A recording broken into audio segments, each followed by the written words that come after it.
ಸ್ನೇಹಿತರೆ ನಮಸ್ಕಾರ. ಟಿ.ಕೆ. ಶಿವಕುಮಾರ್ ಭರ್ಜರಿ ಗುಡ್ ನ್ಯೂಸ್ ಅನ್ನ ಕೊಟ್ಟಿದ್ದಾರೆ. ಹೌದು, ಅನ್ನಭಾಗ್ಯ ಯೋಜನೆಯಲ್ಲಿ ನಿಮಗೆ ಈಗಾಗಲೇ ಅಕ್ಕಿ ಸಿಗ್ತಾ ಇದೆಯಲ್ಲ, ಸೊ ಅದು ಸಂಪೂರ್ಣವಾಗಿ ಬಂದಾಗ್ಬಿಡುತ್ತೆ.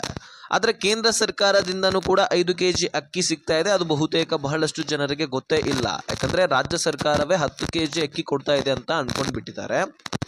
ಇಲ್ಲ, ರಾಜ್ಯ ಸರ್ಕಾರ 5 kg ಕೊಡ್ತಾ ಇದೆ, ಕೇಂದ್ರ ಸರ್ಕಾರ 5 kg ಮೊದಲಿನಿಂದನೂ ಕೂಡ ಕೊಡ್ತಾ ಇದೆ. ಸೊ ಇನ್ನು ಈ 5 kg ಅಕ್ಕಿಯ ಬದಲಾಗಿ ನಿಮಗೆ 5 ವಸ್ತುಗಳನ್ನ ಕೊಡುವಂತಹ ಯೋಜನೆಯನ್ನ ಜಾರಿ ಮಾಡಲಾಗಿದೆ. ಹೊಸ ಸಿಎಂ ಹೊಸ ಬೆಳವಣಿಗೆ. ಈ ಗ್ಯಾರಂಟಿ ಯೋಜನೆಗಳಲ್ಲಿ ಹೊಸ ರೂಲ್ಸ್ಗಳನ್ನ, ಹೊಸ ನಿಯಮಗಳನ್ನ, ಹೊಸದಾಗಿ ಯೋಜನೆಗಳನ್ನ ಜಾರಿ ತರ್ತಾ ಇದ್ದಾರೆ. ಸೊ ಹಾಗಾದ್ರೆ ಬನ್ನಿ, ಈ ಅನ್ನಭಾಗ್ಯ ಯೋಜನೆಯಲ್ಲಿ ಆಗಿರ್ತಕ್ಕಂತಹ ಬದಲಾವಣೆ ಆದ್ರೂ ಏನು, ಈ ಎಲ್ಲ ಒಂದು ಮಾಹಿತಿಯ ಕುರಿತಾಗಿ ಸಂಪೂರ್ಣ ಡೀಟೇಲ್ಸ್ ಅನ್ನ ನಿಮಗೆ ಈ ವಿಡಿಯೋದಲ್ಲಿ ತಿಳಿಸಿಕೊಡುವಂತಹ ಪ್ರಯತ್ನ ಮಾಡ್ತೀನಿ ಸ್ನೇಹಿತರೆ. ಸೊ ಬಹಳ ಇಂಪಾರ್ಟೆಂಟ್ ಮಾಹಿತಿ. ರಾಜ್ಯದ ಎಲ್ಲ ಅನ್ನಭಾಗ್ಯ ಫಲಾನುಭವಿಗಳು ಅಂದ್ರೆ ನಿಮ್ಮ ಹತ್ರ BPL ಹಾಗೂ APL ರೇಷನ್ ಕಾರ್ಡ್ ಇದ್ದಿದ್ದೆ ಆದ್ರೆ ಈ ವಿಡಿಯೋನ ನೀವು ತಪ್ಪದೆ ಕೊನೆವರೆಗೂ ವಾಚ್ ಮಾಡಿ.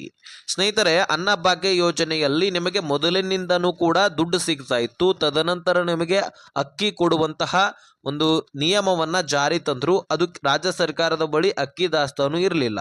ಆ ಸಂದರ್ಭದಲ್ಲಿ ಕೇಂದ್ರ ಸರ್ಕಾರದ ಜೊತೆಗೆ ಮಾತುಕತೆ ಮಾಡಿ ಕೇಂದ್ರದಿಂದ ಅಕ್ಕಿಯನ್ನ ಖರೀದಿ ಮಾಡಿ ನಿಮ್ಮೆಲ್ಲರಿಗೂ ಕೂಡ ಸರಬರಾಜು ರಾಜ್ಯ ಸರ್ಕಾರ ಮಾಡ್ತಾ ಇದೆ. ಓಕೆ, ಆದ್ರೆ ಈ ಅನ್ನಭಾಗ್ಯ ಯೋಜನೆಯಲ್ಲಿ ಮೊದಲಿನಿಂದನೂ ಕೂಡ ಮಧ್ಯದಲ್ಲಿ ಕೇಳಿ ಬಂದಿರತಕ್ಕಂತಹ ಶಬ್ದ ಯಾವುದಪ್ಪ ಅಂದ್ರೆ ಸುಮಾರು 5 ವಸ್ತುಗಳನ್ನ ಕೊಡುವಂತಹದ್ರ ಒಂದು ಬಗ್ಗೆ KH ಮುನಿಯಪ್ಪನವರು ಮಾಹಿತಿ ಕೊಡ್ತಾ ಇದ್ರು. ಆಹಾರ ಇಲಾಖೆ ಸಚಿವರಾದಂತಹ KH ಮುನಿಯಪ್ಪನವರು ಮಧ್ಯದಲ್ಲಿ 1 ಸಾರಿ ಅಲ್ಲ 2 ರಿಂದ 3 ಸಾರಿ ಈ ಒಂದು ಅನ್ನಭಾಗ್ಯ ಯೋಜನೆಯಲ್ಲಿ 5 ವಸ್ತುಗಳ ಕೊಡುವಂತಹ ಒಂದು ನಿಯಮವನ್ನ ಹೇಳ್ತಾ ಇದ್ರು.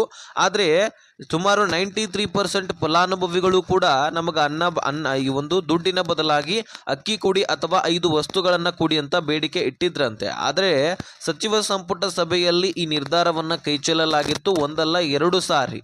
ಹೌದು, ಮೊದಲಿಗೆ 2 ಸಾರಿ ಈ ಒಂದು ಅಕ್ಕಿಯ ಬದಲಾಗಿ ದುಡ್ಡು ಕೊಡುವುದರ ಬದಲಾಗಿ ಈ ಕಿಟ್ಗಳ ವಿತರಣೆ ಮಾಡುವುದರ ಬಗ್ಗೆ ಬಹಳಷ್ಟು ಚರ್ಚೆ ಆಗ್ತಾ ಇತ್ತು. ರಾಜಸ್ಥಾನದಿಂದ ಟೆಂಡರ್ ಮುಖಾಂತರ ಈ ಉಪ್ಪನ್ನ ತರಿಸ್ಲಿಕ್ಕೂ ಕೂಡ ರೆಡಿ ಆಗಿತ್ತು. ಇನ್ನು ಉಳಿದಂತಹ ವಸ್ತುಗಳು ಸಕ್ಕರೆ, ಅದೇ ರೀತಿಯಾಗಿ ಅಡುಗೆ ಎಣ್ಣೆ ಅಂದ್ರೆ ಗಾಣದ ಎಣ್ಣೆ ಅಂತ ಕರಿತೀವಿ ನಾವು, ಅದೇ ರೀತಿಯಾಗಿ ಬೇಳೆಕಾಳುಗಳು ಮತ್ತು ರಾಗಿ ನಮ್ಮ ರಾಜ್ಯದಲ್ಲಿ ಸಿಗುತ್ತೆ. ಇನ್ನು ರಾಜಸ್ಥಾನ್ ಮುಖಾಂತರ ಟೆಂಡರ್ ಮುಖಾಂತರ ಉಪ್ಪನ್ನ ತರಿಸುವಂತಹ ಎಲ್ಲ ಯೋಜನೆಯು ಕೂಡ ಇಟ್ಟಿದ್ರಂತೆ.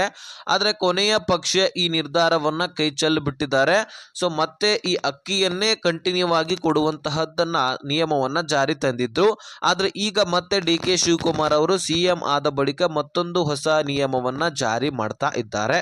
ಸೊ ನಿಮಗೆ ಮೊದಲು ದುಡ್ಡು ಸಿಗ್ತಾ ಇತ್ತು, ಅಕ್ಕಿ ಸಿಗ್ತಾ ಇತ್ತು, ಈಗ ಮತ್ತೆ ನಿಮಗೆ 5 ವಸ್ತುಗಳ ಕೊಡುವಂತಹ ಒಂದು ನಿಯಮವನ್ನ ನಾವು ಜಾರಿ ತರ್ತಾ ಇದೀವಿ. ಕೇಂದ್ರ ಸರ್ಕಾರದ ಬಳಿ ಎಷ್ಟು ದಾಸ್ತಾನು ಇತ್ತೋ ಅಷ್ಟು ಅಕ್ಕಿಯನ್ನ ನಮಗೆ ಕೊಟ್ಟಿದ್ದಾರೆ. ನಮ್ಮ ರಾಜ್ಯ ಸರ್ಕಾರಕ್ಕೆ ಅವರು ನಿರ್ದಿಷ್ಟ ಅವಧಿ ಅಂತ ಫಿಕ್ಸ್ ಮಾಡಿದ್ರು. ಅಂದ್ರೆ 1 ವರ್ಷ ಕೊಡಬಹುದು ಅಥವಾ ಬಹಳಷ್ಟು ಹೆಚ್ಚಾಗಿ ಕೊಟ್ಟರು 1-2 ವರ್ಷ ಕೊಡಬಹುದು.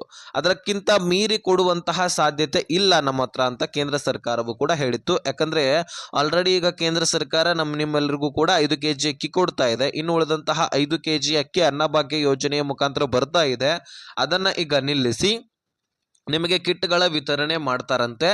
ಸೊ ಹಾಗಾದ್ರೆ ಈ ಕಿಟ್ಗಳ ವಿತರಣೆಯಲ್ಲಿ ಏನೇನ್ ಸಿಗತ್ತೆ ಅಂತ ನನ್ನ ಈಗ ಮುಂಚಿತವಾಗಿನೇ ಹೇಳಿದ್ದೀನಿ. ಅಂದ್ರೆ ಏನೇನಪ್ಪ ಅಂದ್ರೆ ಉಪ್ಪು, ಸಕ್ಕರೆ, ಅಡುಗೆ ಎಣ್ಣೆ ಅಂದ್ರೆ ಗಾಣದ ಎಣ್ಣೆ, ಇನ್ನು ಬೇಳೆಕಾಳುಗಳು ಮತ್ತು ರಾಗಿ ತಿಂತಕ್ಕಂತಹ ಪ್ರದೇಶಗಳಲ್ಲಿ ರಾಗಿಯನ್ನ ಕೊಡುವಂತಹ ಯೋಜನೆಯನ್ನ ಮಾಡಿದ್ದಾರೆ. ಸೊ ಹಾಗಾದ್ರೆ ಇದಕ್ಕೋಸ್ಕರ ನೀವು ಹೆಚ್ಚುವರಿ ಡಾಕ್ಯುಮೆಂಟ್ಸ್ ಗಳನ್ನ ಕೊಡಬೇಕಾ ಅಂತ ನೀವು ಅನ್ಕೊಂಡಿದ್ರೆ, ಸೊ ಬಹಳಷ್ಟು ಕಡೆ ಇದ್ರ ಬಗ್ಗೆ ಕೇಳಿದ್ರೆ ಇಲ್ಲ, ನೀವು ಡಾಕ್ಯುಮೆಂಟ್ಸು ಕೊಡ್ಬೇಕಂತೇನಿಲ್ಲ.